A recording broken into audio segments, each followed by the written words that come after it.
Hey gearheads, Jay Leno here, ready to talk shop about motorcycle sprocket ratios?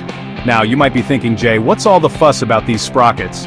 Well, let me tell you, they're the unsung heroes of your bike's performance, dictating how your engine's power translates to that thrilling acceleration and top speed.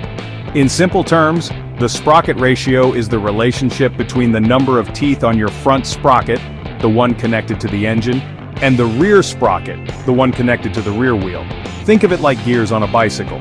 Changing them alters how much effort you need to pedal and how fast you go. Now, why should you care about this ratio? Because it directly impacts your bike's acceleration, top speed, and even fuel efficiency. Getting the right ratio can make a world of difference in how your motorcycle performs and feels on the road. So, whether you're tearing up the track or cruising down the highway, understanding sprocket ratios is key to unlocking your bike's true potential. Let's dive into the nitty-gritty and see how these ratios work their magic. Alright folks, let's get down to brass tacks and learn how to calculate this magical sprocket ratio. Don't worry, it's simpler than it sounds. The formula is pretty straightforward. Sprocket ratio equals sign number of teeth on rear sprocket, number of teeth on front sprocket. That's it. Divide the rear sprocket tooth count by the front sprocket tooth count, and you've got your ratio. Easy peasy, right?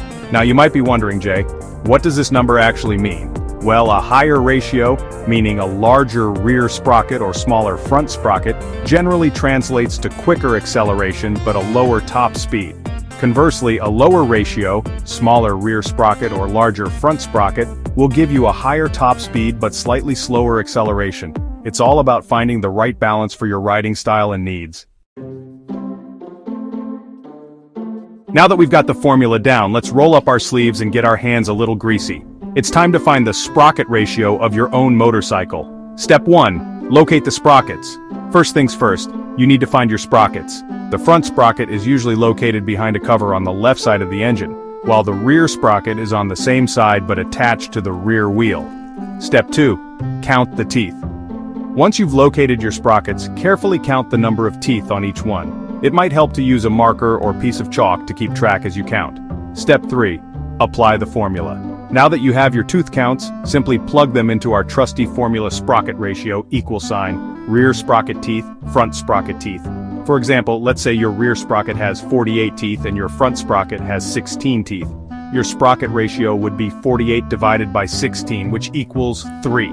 This means that for every one rotation of the front sprocket, the rear sprocket rotates 3 times. Section 4. The need for speed. How sprocket ratios affect your ride. We've crunched the numbers, but what does it all mean for your ride? Well, understanding how different sprocket ratios affect your motorcycle's performance is key to tailoring it to your specific needs. As we touched upon earlier, a higher sprocket ratio generally translates to quicker acceleration but a lower top speed. This is because a higher ratio effectively gears your motorcycle down, requiring less engine power to get the rear wheel spinning. It's like having a lower gear on your bicycle. Easier to pedal uphill, but you won't be breaking any speed records. Conversely, a lower sprocket ratio favors top speed over acceleration.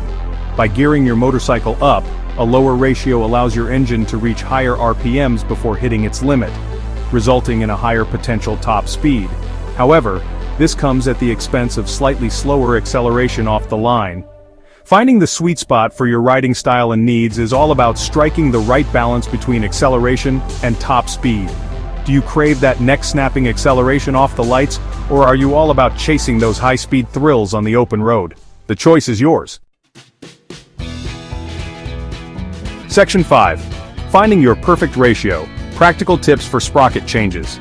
Now that you're a sprocket ratio pro, you might be itching to fine-tune your motorcycle's performance. But before you go wrenching away, here are a few practical tips to keep in mind.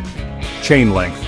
Changing your sprocket sizes will likely require adjusting your chain length as well. A longer chain will be needed for larger sprockets, while a shorter chain is required for smaller ones. Chain wear. If your chain is nearing the end of its life, it's a good idea to replace it when changing sprockets. A worn chain can negatively impact performance and even pose a safety risk. Small changes, big impact. Even small changes to your sprocket sizes can have a noticeable impact on your motorcycle's performance. Start with minor adjustments, and gradually fine-tune to your liking. Consult a professional. If you're unsure about making sprocket changes yourself, Don't hesitate to consult a qualified motorcycle mechanic. They can ensure the job is done correctly and safely.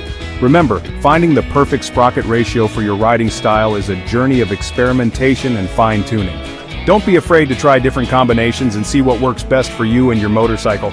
And most importantly, have fun out there on the open road.